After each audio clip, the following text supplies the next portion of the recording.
Before I give the floor to Dr. Rob, just a very quick overview of sort of history in Afghanistan. I would like, specifically, the history goes back very long, but we could start, sort of in a constructive way from the 8th and 9th century CE with safaris around the Sistan area, and also part of Afghanistan in which they were holding power. That's when sort of a more constructive history for Afghanistan starts. After which the Ghaznavi dynasty takes over. Base of that dynasty is the city of Ghazni, which is located in the center of Afghanistan. That continues throughout the 10th and mid half of the 12th century, 11th century. Then after 11th century is the Ghori dynasty that takes over for almost 1.5 century. The center of the Ghori dynasty is still one of the provinces called Ghor in the center of Afghanistan. And after that, in the 13th century, Mongols take over, and the Amir Temur for a relatively long while stays in the current region as Afghanistan. The current border geography, the current geography is the current borders of Afghanistan didn't exist at that time. And after that, the Safavids take over for more than 3 centuries. Safavids are sort of governing the area that's currently known as Afghanistan. Part of it is, of course, Mongols, and part of it under the Indian Empire. But sometime around 1820s, one of the tribes in the current region that's divided between Afghanistan and Pakistan, Mirwais Hotak, takes over and starts the dynasty for a very short period of time. For around a decade or a decade and a half. Nader Afshar is again in the Iran Empire and takes over back Afghanistan and continues his reign until he is no longer the king, and one of his generals called Ahmad Shah Durrani. He is again from the same ethnic group divided between Afghanistan and Pakistan today. Inherits and takes the opportunity, establishes the current geography, not the very current geography of Afghanistan, a little bit broader than Afghanistan, but continues. Ahmad Shah Abdali had so many children after he passed away. Intense conflict started within Afghanistan, but Durrani skipped power until another from a different tribe called Barakzais Muhammad Khan in areas in the west of Afghanistan. Herat starts, takes over for a decade. Then that's the time when the first Anglo-Afghan war starts. The English Empire intervenes, brings one of the family members of Durrani's, Shah Shuja, as a puppet king. They set him in Afghanistan. That's the first Anglo-Afghan war. Dost Muhammad Khan raises again after some years, takes over, continues for 60 more years. The dynasty continues for 60 more years. And then the second Anglo-Afghan war happens. The English Empire intervenes again, takes out Barakzais from power, and brings in another person from Durrani's called Amir Abdurrahman Khan for a relatively longer period to power. And that's when a treaty was signed between the empire and between Abdurrahman Khan. And at the same time, Abdurrahman Khan signed multiple other treaties in the West, giving away a part of the territory of Afghanistan to Iran, and signing other treaties to the north of Afghanistan, giving away multiple areas to current Central Asian countries, including Uzbekistan, Turkmenistan, and Tajikistan. But the most devastating of those happen to be the southern border of Afghanistan with Pakistan. This is particularly important because Professor Rob will talk a lot about the history of conflict in Afghanistan. So just remember that much of the history is concluded between the rivalry that two dynasties of Duranis and Bariksais have. And start of the problem, the current problem that Afghanistan has been suffering, the issue of Pashtunistan, that I'm sure Professor Rob will mention multiple times, starts from that time when a treaty is signed between Abdurrahman Khan and the British Empire, ceding some territory, and then dividing an ethnic group in a line between Afghanistan and Pakistan. The problem of Pashtunistan continues. After Abdurrahman Khan, Amir Habibullah Khan takes over, brings a little bit of reform. This is around 1901, continues to 1919, and in 1919 the Third Afghan-Anglo War happens, and at the end Amir Amanullah Khan, the guy Amanullah Khan, again from the Durrani dynasty, takes over. That's when the story in the book starts and the relation starts. So I leave it from there to Dr. Rob to explain. But as things move forward, just a quick recap of the map in the conflict in Afghanistan, particularly after Safavid and after Nader Afshar, when the Duranis take over, is important and particularly providing light over. Oh, great! Thank you so much. My one map. I really wanted to print a map and bring so that I could provide more.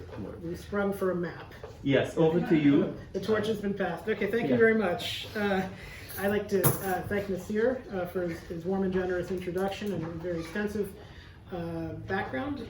Lolita for helping to arrange this talk. And I see Bob Cruz in the audience, and this book would not be possible without Bob. He was a tremendous source of support across the past decade. So I wrote this book because I perceived a general absence of strong archivally rooted coverage of the U.S. relationship with Afghanistan before the Soviet invasion of 1979. And it actually struck me that this was a really vital and interesting and very nuanced case study of how the Cold War was waged, both in nonviolent and violent phases. And investigating it, sort of puzzling through that, took me farther back in time than I expected. My first notion of the project I would kick off in 1945 like a good Cold War historian, but I wound up taking it back actually to the immediate wake of World War I. So it turned into a 6-decade project as opposed to perhaps a more manageable 3.5-decade project. It led to a large book and considerable dialogue with the press, and my hair was actually really dark when the dialogue started, and it isn't now, clearly. And so I can't get through all 355 pages and the 10 chapters, but I think a thematic overview that runs a bit parallel to how I frame part of the introduction, I think will illuminate much of the argument. So a first point is to depart from the conventional image of Afghanistan as the quote-unquote graveyard of empires, a phrase I'm actually convinced is of really recent coinage. I did very amateurish research on when we find that phrase, and it doesn't seem to have been affixed to Afghanistan before the present century. It seems to have been the linkage seems to have really concretized around 2001. It was clever marketing on somebody's part, but actual Afghans have to contend with it now. My image is not of a sort of grizzled, bandolier-toting Afghan warrior. It's of a savvy, cosmopolitan Afghan diplomat. Diplomacy is on the part of the Kabul government is a really key element in the book. My first chapter opens with a heroic, roving Afghan diplomat named Mohammed Wali Khan, who headed a roving embassy. He was their sole representative outside of the country early in King Amanullah's reign, trying to secure diplomatic relations for this contested kingdom, which had just thrown off the British in the Third War, as Nasir has just mentioned, but which remained unrecognized. He traveled very widely. He clocked in a lot of miles. I think he put Ben Franklin to shame in that department. And he visited a whole range of countries, including he probably had his greatest successes with the Soviets, but he also visited Turkey, visited Germany, Italy, France, ultimately the United Kingdom, but he also crossed the Atlantic and visited the United States. He did get to have a meeting with President Harding, which accorded recognition, but nothing else flowed from that. Receiving, while he extended recognition, but the Afghans would still struggle to get a U.S. diplomatic mission to open in Kabul. In the meantime, they would work at it. They would continue to seek across the next 20 years audiences with U.S. diplomats to try to concretize the relationship. The problem was the U.S. administrations of the interwar years were very concerned with commerce and did not discern any great opportunities in Afghanistan. But often Afghan diplomats made a very sympathetic case. So you find a lot of sympathetically worded cables by Americans asking, well, why don't we have a legation in Kabul? What's the problem? Why not do this? And this seems to have eroded defenses within the State Department, where there was a stodgier, even borderline xenophobic leadership that was highly resistant to open it to solidifying relations. How did this happen? Well, the second theme I'd outline is the pursuit of opportunity, which is, I think, a key factor that propels Americans and Afghans onward. One of the earliest targets of this diplomacy was a young U.S. diplomat named Cornelius Engert, who lived a very interesting, adventurous life that could be a whole lecture in its own right. He visited Kabul in 1922 on his own dime. He got Washington's permission, but they were like, don't try to expense this, it's on you. 20 years later, he would be the first U.S. minister in Kabul. He'd be the first U.S. Representative sent against the backdrop of the Second World War to head the U.S. mission there. Entry into the Second World War finally tipped the argument in favor of being on the ground in Afghanistan. It was potentially, not actually, not ultimately, a route through which Lend-Lease aid could be sent into the Soviet Union. It would be sent through neighboring Iran, but I think they were really gaming out all sorts of possibilities here. Also, it was potentially a site for subversion. The Axis were thinking various mischievous thoughts about how they could use Afghan territory to incite unrest in India, and also some in Washington thought it could be an interesting listening post on Soviet Central Asia, which was otherwise to them the dark side of the moon. Engert, our heroic American diplomat, embraced these objectives, but he also envisioned far greater possibilities, extending beyond the World War. He became a very enthusiastic advocate for Afghan development, which had been thoroughly interrupted by the Second World War. The Germans and the Italians had been kind of the chief benefactors, if you want to call them that, of various projects, but that had all, of course, been interrupted by the outbreak of hostilities. Engert saw the United States filling that void. He forwarded one request for American teachers. There'd be lots of American teachers in Kabul into the 60s and 70s, observing, we have a rare opportunity not only of access to a new nation in the making, but of helping and guiding it in connection with the intimate problems of mental and moral adjustment, which the pressure of modern forces have created. He hoped to make, his words, American idealism and justice and vision a positive and constructive force in the whole of Central Asia. Afghanistan is kind of as a U.S. beacon in this whole region with which Americans have had scant prior contact. This, of course, would have to await the end of hostilities. He wrapped up his mission 2 weeks before the Japanese surrender. In the meantime, bidding for Afghan sympathies, he had done quite a lot to alleviate the wartime disruption of Afghan commerce.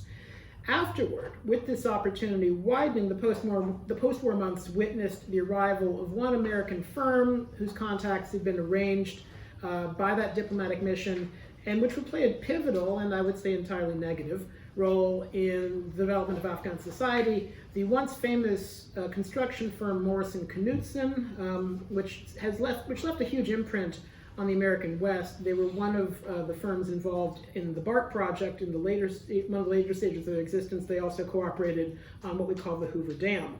Morrison Knudsen was extremely closely tied to the U.S. government. It had been placed in touch with the Afghans through the good offices of a visiting official from the Department of the Interior. And Kabul's hope was that a hydroelectric irrigation project along the Helmand River could be restarted. An entire book could be written about Morrison Knudsen. I've only been able to give him about 20 pages. You see the difficulties I live with. But it's clear that they saw a great opportunity to profit within the kingdom. It's also clear that they were acting quite profligately. Their contract operated on a cost-plus basis. The bill would be whatever the firm thought it would be, plus a given fee. And their estimate of what expenses were ballooned alarmingly after the conclusion of the February 1946 contract. They presented one set of figures and then completely disowned them, said we had nothing to do with those figures, but their own notion of what the figures should be kept changing. And within a few years, the glacial progress on this project alarmed Afghans and alarmed Americans as well. Afghans complained that they'd been built, I think with a lot of good cause, and Americans felt some need to rescue Morrison-Knudsen from its own folly, because this was actually the largest American construction project in the wider region because of the peculiar autonomous circumstances of Afghanistan. Its failure would cast American expertise into wider disrepute. U.S. efforts to rescue this company took a variety of forms, but ultimately, after the Cold War dawned, drew Soviet interest. And what I think is kind of one of the most remarkable, and I don't think understood stories before I started putting the pieces together, American efforts to use the UN to develop an oil project in northern Afghanistan led the Soviets to declare that there would be no such oil project. If anybody was to extract oil from the north, it would be the Soviets. Otherwise, it's nobody. Afterwards, Moscow would wage its own very expansive political and economic campaign within the Afghan kingdom. Thus, for the following quarter century, the Afghan Cold War would remain peaceful. This is the phase of it that we don't remember for the most part, but it'd be waged through development projects, through food aid, through cultural programs, and through high-level diplomacy.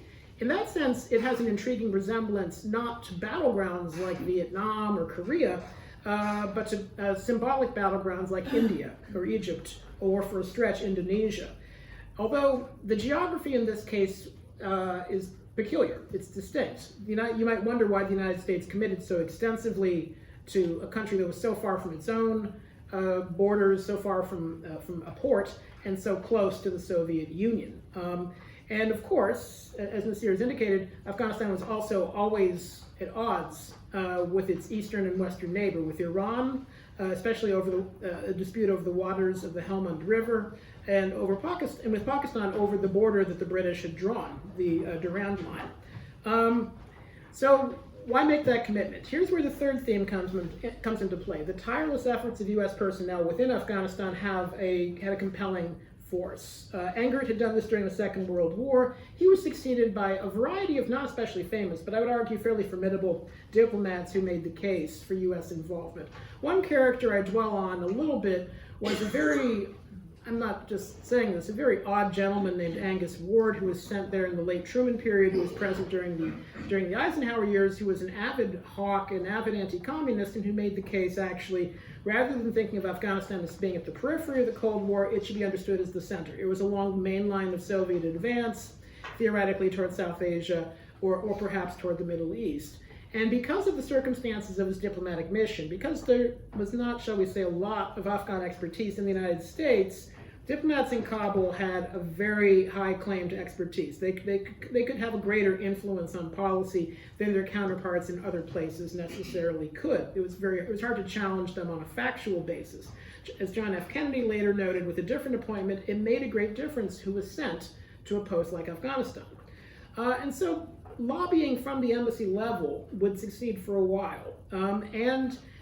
Diplomats would make the case, consolidating a prior theme, that there still were opportunities within Afghanistan. They would actually observe that while the Soviets appeared to be making great headway in the 1950s, the Afghans still retained a healthy suspicion of their northern neighbor. These diplomats were not omniscient. They weren't, I don't mean to idealize them, they had their own preconceptions and cognitive biases.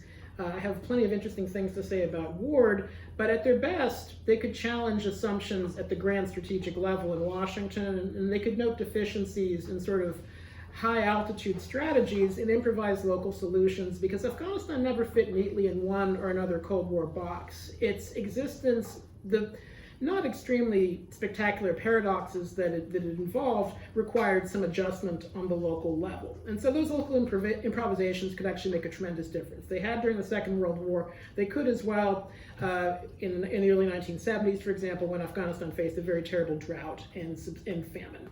But often these diplomats could be frustrated by factors that are outside of their control. Often meta factors that were dictated by changes in doctrine, changes in the domestic US scene could have a profound impact on the ground in Afghanistan. So I'll touch on a few very concisely. Bureaucratic fragmentation, aid doctrines, waning US support for foreign aid, and political economy.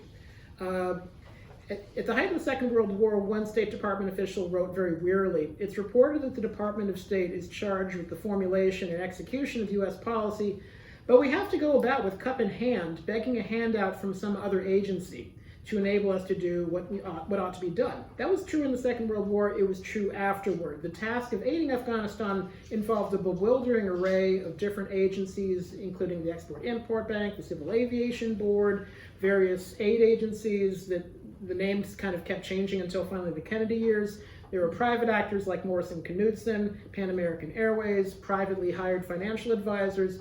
You could forgive Afghans for being quite confused by this bureaucratic landscape. You could also forgive them for being a bit puzzled by the different notions of aid programs that the United States pursued. They'd requested Lend-Lease aid during the war and obtained it. They asked later, after the Second World War, about the applicability of Truman Doctrine or Marshall Plan aid. That was fanciful. They were well outside the scope of those programs. But Harry Truman's Point 4 program, which is the first broad US effort at technical assistance, was clearly applicable to them. They would find Eisenhower a bit ambivalent, but Eisenhower improvised and developed something ultimately known as the Food for Peace program that supplied Afghanistan with quite a lot of cheap grain. Eisenhower would also continue to fund the project in the Helmand Valley, which by this point appeared to be completely disastrous, but was still a necessary US commitment, and also a national aviation program that was transformative within the country. But after Eisenhower, changes in aid doctrine disadvantaged the Afghan kingdom. Despite the fact that Kennedy had termed the 1960s a decade of development, it was actually a decade of diminished expectations. His chief aid advisor, Kennedy's, favored an emphasis on larger recipients like India or Brazil, or countries able to attain economic takeoff. Whatever improvements aid had achieved within Afghanistan, it was not about to achieve economic takeoff. Aid there was serving a symbolic purpose. It was intended to serve as a symbolic contrast to what the Soviets were about. And there were very extensive, highly visible Soviet programs that had been in place at this point by more than a decade. Also, within this section, domestic political support for aid had collapsed. It had been embittered during the Eisenhower years. In Kennedy's final months on this earth, he faced a legislative attack on his aid bill. It was mired in Capitol Hill when he flew out to Dallas. And in subsequent years, US missions, including the one in Kabul, told the recipient states, including the Afghans, to practice self-help. As the US ambassador in Kabul noted, this seemed to completely invert the whole notion of the program. It hadn't been intended to fulfill specific economic or development objectives, but to serve expressly political ends. The need was ongoing. It wasn't a question of helping Afghanistan to achieve self-sufficiency and calling it a day. Lastly, let me just note the fact that some of the economic actors I'm talking about, were very well wired. Morrison Knudsen had friends on Capitol Hill. Even after it had completely worn out its welcome within Afghanistan, it kept getting contracts it probably shouldn't have gotten. Legislative restrictions on aiding cotton cultivation elsewhere kept Americans from involving themselves in what was probably actually a very promising sector of the Afghan economy. The Soviets didn't have that hang-up, shall we say. And Afghan officials, as a result, couldn't contend with entrenched actors in the American political landscape. They could often play upon the sympathies of Americans, but they couldn't defeat the cotton lobby. They couldn't defeat Morrison Knudsen on its home turf. They also couldn't change the strategic beliefs present in Washington. They could only respond to them, sometimes well, sometimes ineffectively. They scrutinized US policy statements very closely for their implications. Afghanistan is rarely mentioned by name. You don't find it in NSC 68. You don't find it in the long telegram, but the changes from on high can profoundly affect how the United States relates to the kingdom. And Americans had different notions of how it fit into the global Cold War. In the 40s and the 50s, they envisioned, of all things, a Soviet military offensive into Afghanistan but probably directed towards South Asia. This argued for its geographic importance. It would make more sense to oppose the Soviets amid all of those mountains than in lower altitudes. But Afghanistan's political stability was not entirely trusted, and its military capacity didn't seem that great. They weren't enchanted with notions that it was the graveyard of empires. They just saw a weak military, and that wasn't wrong. Nikita Khrushchev commenced an aid offensive in the kingdom by 1955, and that led to a different U.S. image. Khrushchev sought to use Afghanistan to advertise his doctrine of peaceful coexistence, to demonstrate that the Soviets could be a good neighbor. There was so much that differentiated them from the southern neighbor, and Khrushchev was determined to prove the haters wrong, as we might say. And he did this despite their actual opposition within his parliament, within his Politburo, saying that this is a monarchy and we shouldn't be assisting them. From that point onward, the United States wasn't worried about Soviet tanks. It was worried about the gradual economic and political absorption of Afghanistan into the Soviet bloc, or perhaps even the Soviet Union. And that allowed Americans to commit to a symbolic contest with the Soviets. This benefited the Afghans up to a point. They were able to draw competing bids from the two blocs to tell very different things to communists and capitalists alike. And the two sides, to be fair, knew that they were being pitted against each other. They knew the Afghans were kind of driving up the bidding. They couldn't help themselves regardless. There was just a sort of Cold War logic that propelled them onward. But the Cold War itself changed again after 1962, after the Cuban Missile Crisis. Suddenly, those Afghan efforts didn't have the same urgency. The US and the Soviets didn't have the same ardor for contesting the third world, the uncommitted world. And their diplomats in Kabul were actually schmoozing with some abandon. They were actually kind of keeping in touch with each other, and they had shared complaints about the frustrations of implementing aid programs there. And they tended to actually start sounding quite alike in how they dealt with the Afghans, telling them to live within their budget, to rein in their expectations, to improve their revenue collection. This would limit Afghan leverage in this scenario, and it signaled that both superpowers, for this fragile interlude, accepted the status quo. They didn't think the country was worth contesting that intensely. They were happy playing to a tie. Lamentably, for the Afghans, the collapse of the détente regime, however, which happened at the end of the 70s, would occur amid a time frame of domestic destabilization. I'm sort of stepping on the gas pedal a bit, but in July 1973, Afghan Prime Minister Mohammad Daoud Khan, former Prime Minister, overthrew his cousin the king, who was at that point on vacation, and seized power and established a republic. This signals a longer-term process of domestic destabilization. He came to power with the aid of leftist and nationalist military officers. He was in power for just under 5 years, while US-Soviet Cold War relations were starting to fray from the highs of détente earlier in the decade. Daoud was himself overthrown in April 1978 by a Marxist coup, killing him and his immediate family. Here we bring in the recently departed, much missed, Jimmy Carter. The Carter administration took some time to gauge what was happening. Afghanistan was not at the top of Carter's consciousness. And the new regime, headed by the Khalq wing of the People's Democratic Party of Afghanistan, professed a continuing commitment to non-alignment. There were suspicions, but at that point in time, the United States, after Vietnam, was not about to embrace confrontation off the bat. To Carter's very hawkish advisors, Zbigniew Brzezinski, however, Afghanistan could fit within a mounting arc of crisis, a growing sense of geopolitical peril along the periphery of the Indian Ocean. He warned, we are confronting the beginnings of a major crisis, in some ways similar to the one in Europe in the late 40s. The Soviets might, by his reckoning, expand further into Afghanistan and then toward the Persian Gulf. He has the 40s, early 50s view of Soviet intentions back with a transformed, very 70s era notion of what the ultimate objective would be, because of course we're in the era of scarce oil and the supplies of the Gulf are vital. This notion is festering, is growing in Washington in 1978 into 1979. Local level diplomacy might have disrupted it. A US ambassador sent to Kabul named Adolf Spike, that was his nickname, Dubs, and doubted that there was a grand strategy afoot. He didn't think the Soviets were driving southward, but he died in a very strange episode. On Valentine's Day 1979, I can speak about that if you're curious, and Americans held both the Marxist government in Kabul and their Soviet patrons responsible for this. This led to a lot of anger. This leads me to my sixth and final theme, which is the role of emotion in foreign affairs. This anger wrought important consequences. The failure of the communists to account for the episode incensed the Carter White House. Carter was a beneficent guy, but you don't want to get on the wrong side of his temper.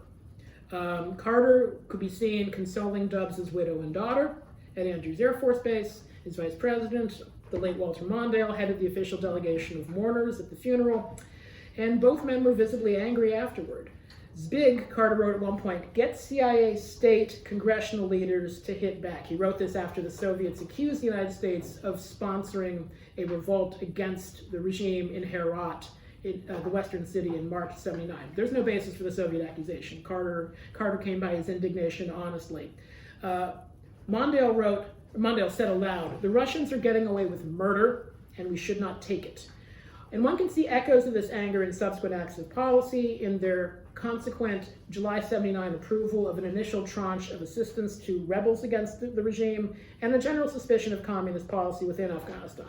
It also made them suspicious when communist diplomats, notably East German and Soviets, tried to kind of clue them in on what was happening, because the communist powers were trying to bring in a less repressive, somewhat more representative government in Kabul.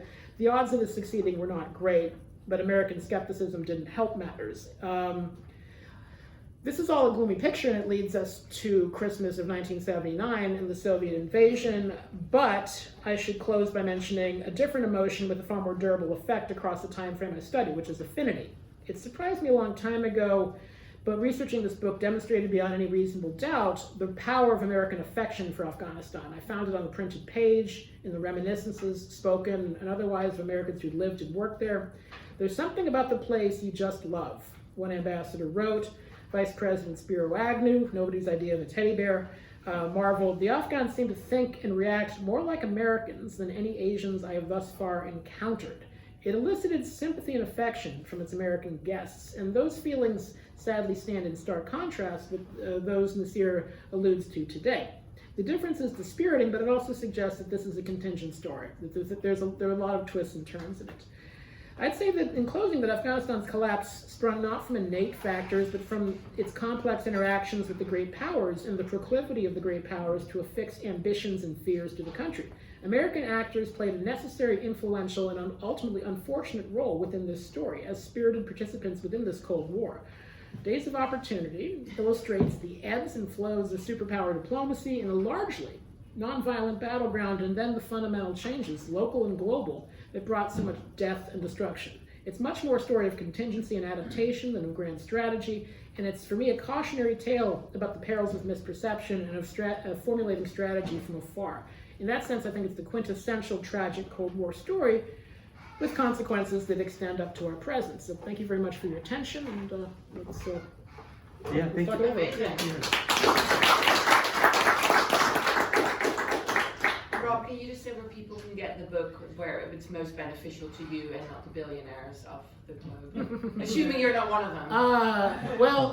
There are some copies at the bookstore, which isn't an entity I love, but I think there's still a few there. If you buy it from Columbia University Press, I think if you use the code NEW20, it's no longer quite new, but I think the code probably is still firing. So you can give that a whirl. Okay. Yeah. Okay, thank you. Yeah, great. So we'll come to questions. Or We will come to your questions in a bit. Thank you so much. I think, as Professor Roth mentioned, that's just the start of the chaos and troubling more than 5 decades, or almost 7 decades now in Afghanistan. Communist Party, the civil war started. They tortured and killed multiple people. One recent soldier from the Pulcherki prison, which is mentioned multiple times, from the Najib era, the last communist leader in Afghanistan, was tried in late 2021, early 2022 in The Hague. He was arrested in the Netherlands, found was living under a different name and identity. But that's just the start of it. There are people who went to Pakistan, who got refuge in Pakistan, has been mentioned. A group that later on became popular as Mujahideen, received a lot of funding from multiple countries, including the United States, and of course the mischievous Pakistan, which I think has been particularly Pakistan military, has been a troubling sort of entity in the South Asian region. But brutal civil war broke out in Afghanistan. Mujahideen took over in 1992, but that was not the end, but the start of another problem. The warlords started fighting between themselves, leaders of Mujahideen from different factions, from different ethnic groups over power, continued for 4 more years.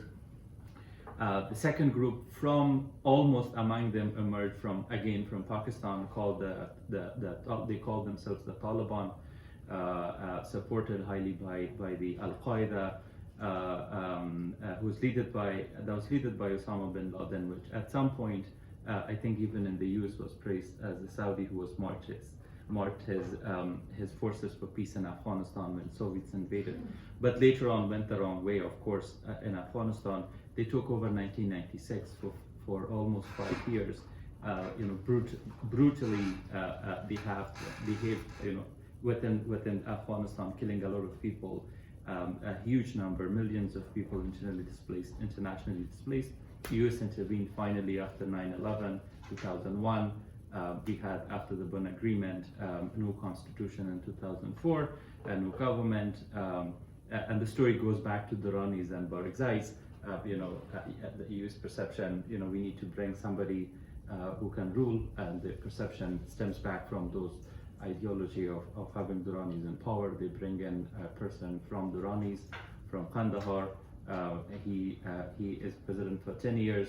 After 10 years, doesn't go well with Barakzais. Another guy comes up, takes power, and towards the end, there is a big discussion of why the previous president, 2021, facilitated surrender of a lot of forces in the southern Afghanistan back to the Taliban. And very interestingly, the current leader of Taliban, Mullah Hibatullah, the previous one, are from Durranis. So in all the discussions in Afghanistan, one of the things that's often missing is the sketch of ethnic conflict within Afghanistan. Over 14 ethnic groups in Afghanistan. No ethnicity makes majority over 50%. CIA fact sheet up until 2015 identified Pashtuns as a majority minority group of almost 37%, between 37 to 45%. But in 2015, probably they realized that fact sheet wasn't, the data wasn't true. There hasn't been any census in Afghanistan, so they stopped providing more percentage of the ethnic composition in Afghanistan. But almost 70% of the population speak Dari, which is one of the official languages. Around 37%, 35% speak Pashto, second language. That's the actual language of Durranis and Barakzais, which is divided between Pashtuns in the northern border of Pakistan, and Pashtuns in the southern border of Afghanistan. And finally in 2021, Taliban took over again Afghanistan, and it's been there and brutally sort of governing over the country. A lot of these information that you have currently. But one of the, a couple of things that's really interesting to me when I come across sort of multiple sources discussions about Afghanistan throughout the history. Specifically, our analysis is that particularly the contemporary history of Afghanistan starts from 1747. That's when Durrani started, Ahmad Shah started. How a lot of in a lot of discussions, sort of the ethnic composition of Afghanistan gets faded away, and also sort of the sentiments of the public of the general population in Afghanistan gets unnoticed. A lot of communications when you talk to politicians outside, specifically in the US, and academics. I think from a specific time, probably it came from the general perception that the British Empire had of Afghanistan. The history of Afghanistan, particularly, is so brief to specifically two dynasties that held power in Afghanistan and the royal family, That's why a lot of times in communications, that's very interesting when you see, reference to royal family, we don't support, let's wait and see, because this guy who is the prime minister is not related to the royal family, or so on. So it's particularly at the end, the democracy decade, when Zahir Shah sort of moves ahead with the constitutional monarchy, and then the communist regime, the Khalq and Pasham, the leftist, the two parties. And I think this misperception, I think, has unfortunately been one of the biggest catalysts of the failure back in Afghanistan, because generally, from an outside perspective, it looks like from multiple political perspectives, the perception is that in Afghanistan, unless you have somebody from those two groups, the government in Afghanistan is not going to succeed. But at the same time, there's a perception that the only government that's going to be acceptable to the general public in Afghanistan is going to be a government that represents one of those two groups. While indeed the facts are very contrary to that. The general public among Pashtuns and Tajiks and other groups really detest the leaders and the governments that came into power. There are hours of discussions on this among multiple other countries, including India and Pakistan, that particularly do not like the contemporary history, specifically when Ahmad Shah Durrani was in power. But those discussions aside, I think those are some of the better facts when you have a discussion on Afghanistan. I think you answered the first question that I had, Rob, about how you came about sort of thinking about Afghanistan and writing about Afghanistan.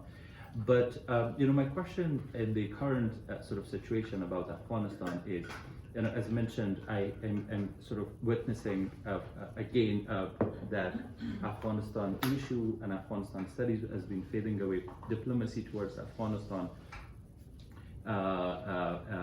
in the outside, it's totally understandable with the current situation around the globe that's been happening. But how do you think that discussions with regards to Afghanistan could still be relevant, or still relevant to academic institutions and also political trends in the US?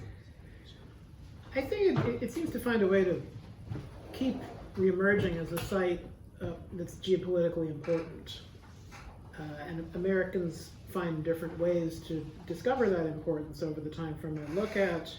There's others that post-date the Cold War. One interesting facet of it is they don't really, it's a country that defies kind of easy regional association. Americans associate it with Iran for a while, and US diplomacy in Kabul is an outgrowth of US diplomacy in Iran for a stretch. But the Pashtuns don't problem associates Afghanistan with South Asia for a while, but then also it's sort of on the, you could classify it as Central Asian, and that suggests, well, just the myriad ways of finding it important, which research. It's sort of, the Cold War I don't think lacks for countries that might be of limited importance in their own right, except for a broader sense of their immediate neighborhood. A comparison that an academic mentor of mine, Bob McMahon, made is with Korea, which I think by itself, Americans in the early Cold War wouldn't have thought Korea was tremendously important, but being on Japan's doorstep, potentially influencing the post-war development of Japan, that would swing the issue in 1950 toward a commitment to the defense of South Korea. So I think that's, even as dialogue between either this or the next government in Washington and the Taliban is very difficult to imagine, I don't think the importance goes away. I think the sense of it as a potential transit corridor, maybe as a site of resources, that keeps coming up left and right. I think, and perhaps it's China's turn to see if it can forge a kind of productive resource extraction relationship. Maybe that comes up. My sense is this doesn't go away, even as the United States has sort of convinced itself that to really walk away from this place in a thorough and total way, that we've kind of regressed to an attitude that's closest to the sort of the villain of the first chapter, this crotchety State Department official named Wallace Murray, who just detests Afghanistan and wants nothing to do with it. Great, thank you so much. So before I come to questions from participants, it's a kind of question that I'm really interested to have your thoughts about is, I can understand if you are not interested in sharing a sort of policy suggestion to the new administration. Totally understandable. But from an academic perspective, I'm interested to learn from you. What would you be? What do you say? Top sort of 3 recommendations that you would give moving forward. Let me just give these as instructions to somebody sane, and we'll go from there. I think you've spoken to this earlier. There's a peril in being Kabul-centric. The vast preponderance of the Afghan protagonists I encounter in my book are royal family or royal family adjacent. They're within the ruling group. Americans are kind of monopolized by them. They also I don't have a full sense of what the travel regime was. They don't get much chance to travel. They spend a lot of time within Kabul. The capital is kind of all-consuming. So when I find a report from the Hazarajat or something, it's occasional. There'll be one a few years later, but they're not seeing the countryside all that much. And so getting caught into the sort of the powerful, compelling orbit of capital politics is a diplomatic hazard. It also befell the United States in Iran, and in the way that happened is better documented. A broader takeaway is the agency of small states. It's a case that's my first theme. It was what I was trying to make from the outset. It's not constant. I think it hit a kind of low point. Sadly for the Afghans, in the period of greatest political innovation during the constitutional experiment period from 1963 to 73, when the country was taking limited steps toward becoming something like the United Kingdom. I would just sort of circle back to my sense that its geopolitical importance is real, just given its neighborhood, given how it stands between areas of the world that we've separately deemed important. There's probably a pathway by which it resurfaces as a site for geopolitical competition one way or another. I mean, I think across the past couple centuries, it's done that repeatedly, and it might be time to actually acknowledge that that's the norm and not the exception. Thank you so much. I have a lot of more questions, but I think in the interest of time, let's move to questions from participants. Anyone, if you have questions, let's start with. Yeah. Yeah. Thanks very much for this. I think this is very useful because it's so understudied and such a useful perspective on so many of the continuities that we see today. And I want to, on that topic, ask you about an idea, a concept that we kept hearing during the US-led intervention and wars in Afghanistan post-2001, and that was about the viability or otherwise of a modern Westphalian state in Afghanistan. There was a divergence of opinion about whether the Bonn model, from 2001 should have been adopted at all. There were people who made tendentious arguments about, well, Afghanistan's never been a modern state, it shouldn't be a modern state, it's too divided, it's too regional, too ethnically divided, etc., etc. In your research and your analysis of your period under study in this book, did you draw any lessons about that issue, about the viability of Afghanistan as a unitary modern nation state? Addressing the post-79 time frame was one idea I had, but as I delved into one or another a bit of minutia about the Cold War era, any notion of textually addressing it fell by the wayside. However, I've been asked to review Amin Saikal's short book, How to Lose a War, which you've maybe encountered, and I've had to think about this a bit. Set aside the word modern. I think there was an effort to create a kind of centralized authority, and this circles back to something I might have mentioned a couple minutes ago from Kabul that I think flew in the face of experience. I mean, in a way, it doesn't shock me because I don't think there's any meaningful personnel carryover from the period I'm looking at into the post 9/11 era. Everyone's deceased or extremely retired at that point in time. But Saikal, I gather, is not a figure uniformly loved within the Afghan diaspora.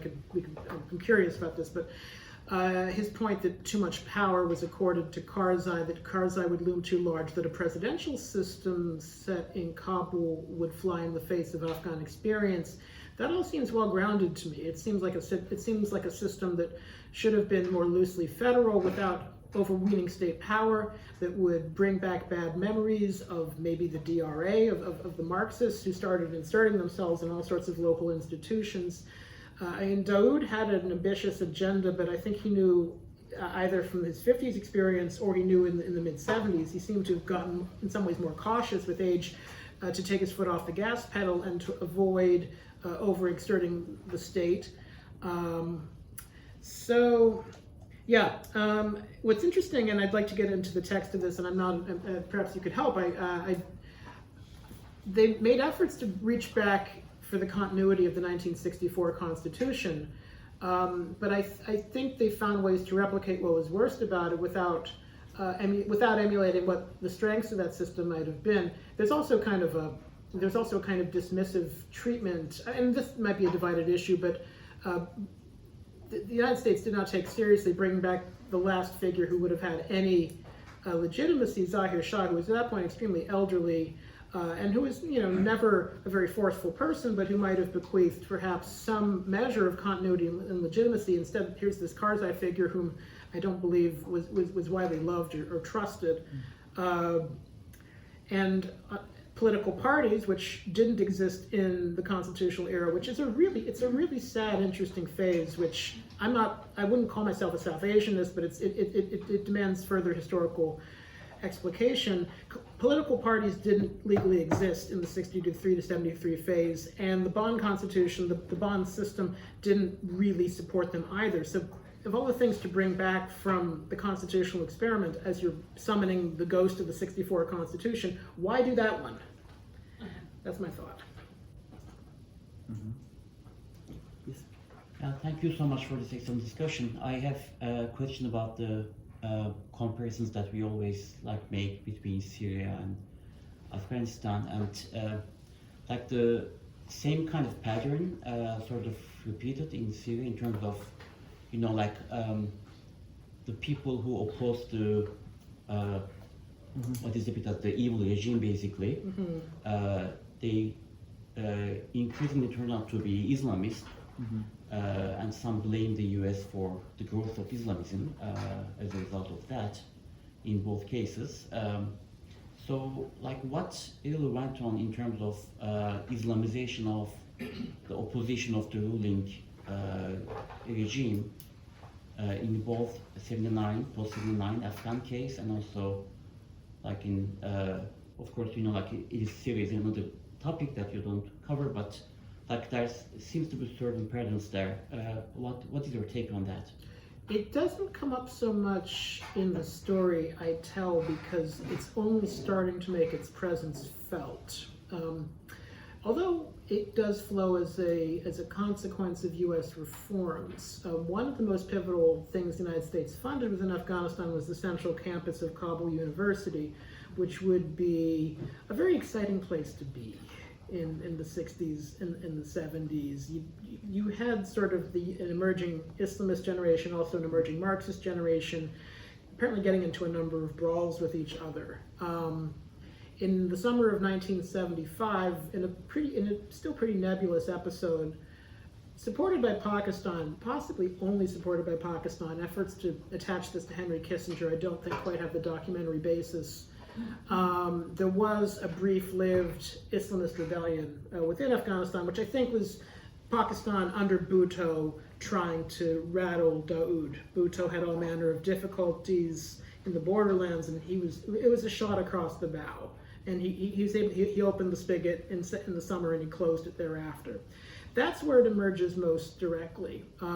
The the destruction of a recognized, reasonably legitimate Afghan state, which doesn't overexert itself, doesn't interfere in day-to-day life outside of the capital, is what creates this vacuum for the Hekmatyars of the world and the Taliban thereafter. So in that sense, it works as a sequel to the story I tell. Americans are not thinking that much about political Islam within the country. They understand it's a conservative country.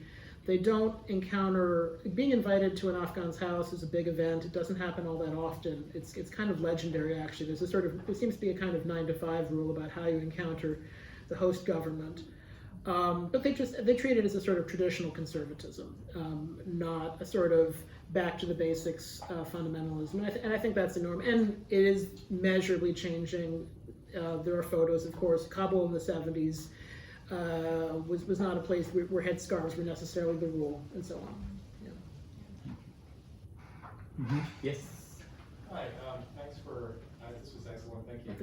I definitely want to read your book, but just in terms of learning the lessons, now I'm thinking, this probably starts after where you stopped the book, I haven't read it, but in terms of the Soviet invasion, Mujahideen resistance was like pretty formidable. Was that a miscalculation? Because the same thing seems to be repeating in a slightly different pattern now in Ukraine. So is it a question, do you think, of ideology or just like Soviet ego playing in? I have to reckon with it a bit. I mean, I brought in communist bloc documents to the extent I could. One has the sense when you're looking at Kremlin decision-making that everyone is looking at the same handful of documents and reaching basically similar conclusions. There was a kind of golden phase of researching in Moscow, and it's long past. They seem to have had notions that the United States was up to a fair amount in the region more broadly. They had the crazy idea that Hafizullah Amin, the really infamous leader of the Khalq faction, was about to defect. The Markov came was about him, largely I think because of his own silly scheming. He'd been claiming that the United States had been making offers to him. It hadn't. I found nothing to support that. The United States blamed him. He'd been previously interior minister for the death of the ambassador earlier that year, but I think he was engaging in a very kind of clumsy parody of the earlier kind of effort to spur bidding that you find at more benign phases of the Cold War in Afghanistan. So they didn't trust him. They thought that he was going to act like Sadat of Egypt had earlier within the last year or two, and they wanted to head off that possibility, and they convinced themselves that he was the boil, that they just lanced him. They specifically set forth to kill him, that some of the problems with governance in Kabul could be ironed out. But the faction they replaced him with, the Parcham, was no more satisfactory, and fighting with the by now sizable Afghan insurgency was going to happen pretty quickly. Also, yeah, it's a case study in terrible decision making. Heads of the Red Army were saying, we weren't trained for this, it'll go very poorly, and they were shouted down. There's not a lot of respect for soldiers in the Soviet system. Someone was basically, someone was telling them, are you going to lecture the Politburo now? Shut up, basically. That was what they were told. And they'd only just recently started putting an army together for any kind of purpose in Afghanistan. It was very badly prepared, and they were told that they were going to arrive a few minutes ahead of the U.S. Green Berets, which obviously also wasn't the case. So it's sort of like what even went right with them. They did manage to kill Amin, so I guess props for that. But that's about it. Thank you. Any other questions? Yeah. I have one more. Yes. I don't know if it's fair to ask a historian this, but in your analysis of America's Cold War campaign in Afghanistan, could you pass judgment on that? Could you offer an assessment of how effective it was in achieving its goals of building a bulwark against communism?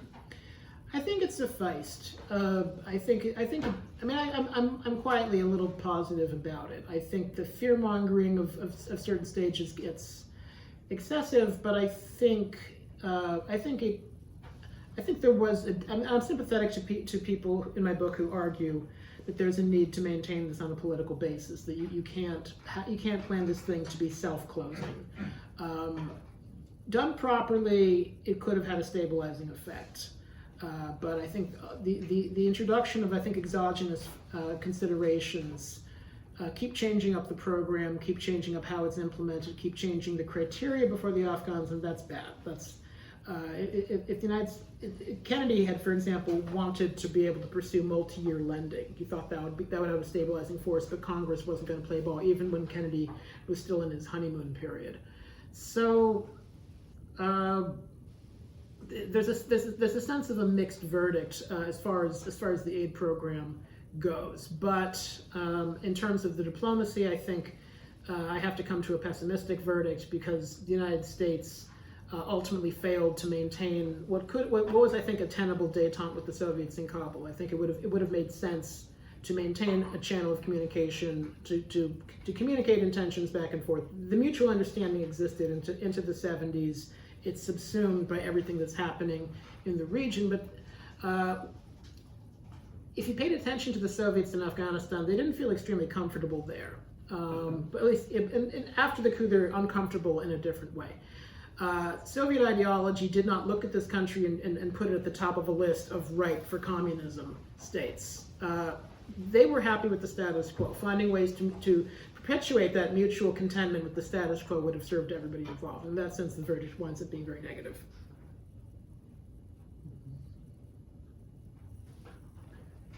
Thank you so much. I think that's it. Thank you so much.